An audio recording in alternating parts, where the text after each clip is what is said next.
Hello everyone. So in this video we're going to be learning about stacked powers.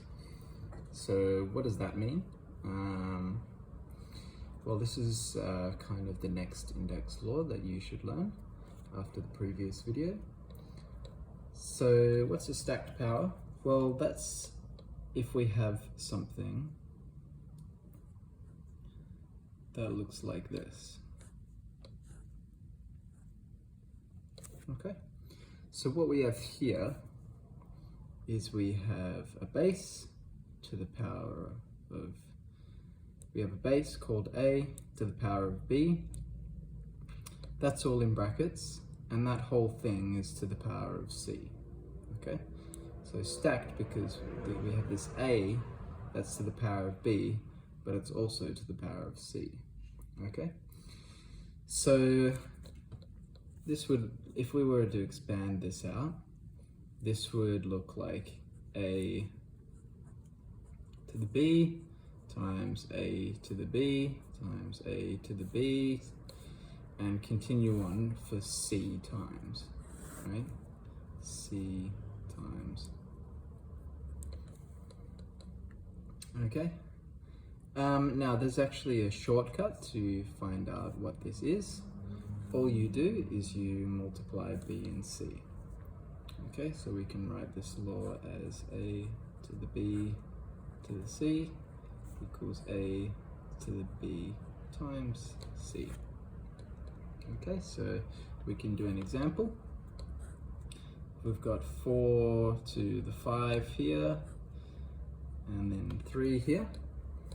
What we can do to simplify this is make this 4 to the 5 times 3, which equals 4 to the power of 15. Okay, so hopefully that's clear. This can be quite useful when you have very complicated expressions and you want to simplify it. And these index laws usually by themselves are not too useful, but when you combine a lot of them with other simplification techniques, you can really reduce your equations down to something that's a lot simpler to understand. Alright, so that's our property. Just to recap, if you've got something of this form, for example this, we multiply the powers. Be careful, if you have something like 3x squared all to the power of 2, okay? Yes, we multiply these, but you need to remember that this squared gets applied to both this term and this term, okay?